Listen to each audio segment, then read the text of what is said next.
Today I'm going to attempt to ignite a piece of char cloth using an ordinary household spoon. As you can see, the spoon's very shiny. All I did was I just breathed on it and then I made circular motions with a piece of cotton.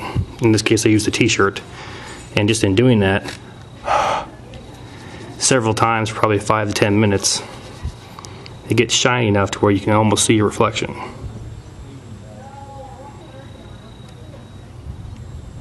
Okay, and what we're going to do is utilize the sun, which is in this direction. The beam's going to come in and be shot down this way and come back out. Okay, now I found for this technique, early morning or later in the evening works best. If you try and do it high noon, you're going to have a problem because the sun's directly overhead and the beam that comes in is actually shortened. So you want the sun way out here to come this way towards it, that way it comes out. It's concave, so you want it to come this way. It's not round, you notice it's oval. So because of this, it plays, a different role. The sunlight wants to be far away. I don't know, it's a different procedure. I probably had about 30 to 40% success with this. So that's why I prefer to do it in the early morning or in the evenings. Let's go ahead and give it a shot. Got the standard piece of char cloth right here. Again, the sun's that direction, so I want to be directly in front of it. Right now it's a little after 4 o'clock, California time. Take my spoon. As you can see, the reflection, let's see if I can get it here on my thumb. There you go, see that light? I want to hold it and focus it down onto the char cloth.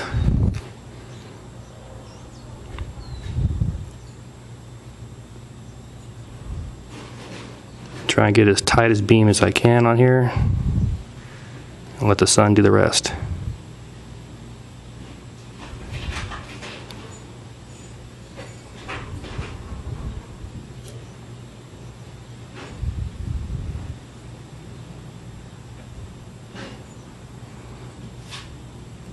This takes a lot longer because of the different shape of the spoon. And again, I've had maybe 30 to 40% success rate with this. But it can be done because I've done it.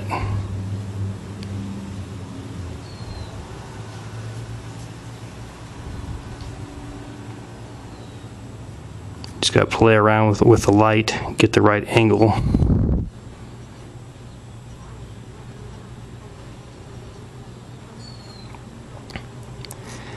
A lot of the other techniques that I demonstrated in the sun was at the zenith or high noon.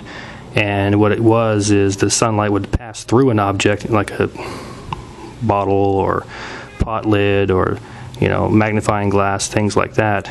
And what that would happen is you'd want the sun that high. But for this, like I mentioned before, due to the shape of the spoon, we want the sunlight further away. So that's channeled down through the top. Readjust here.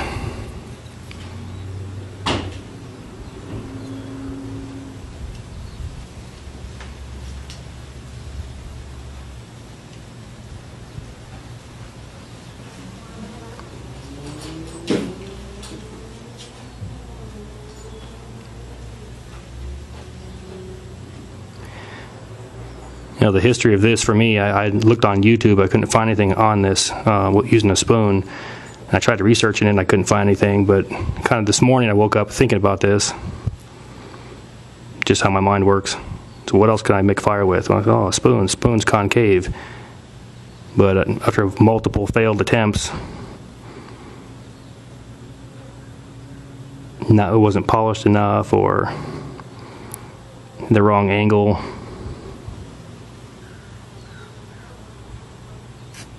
See, even now it's just not the right angle.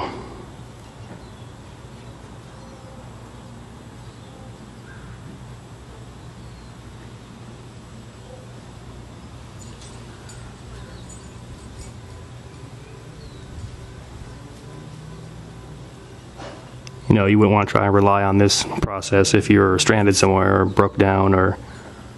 Okay, there it goes. See that?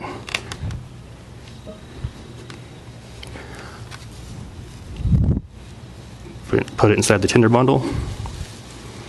Let's see if we can get this thing to go.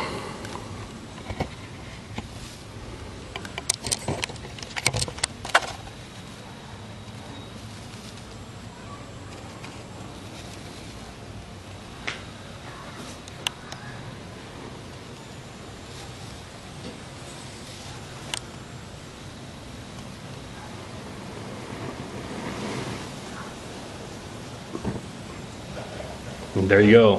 Fire using a spoon. Kick ass.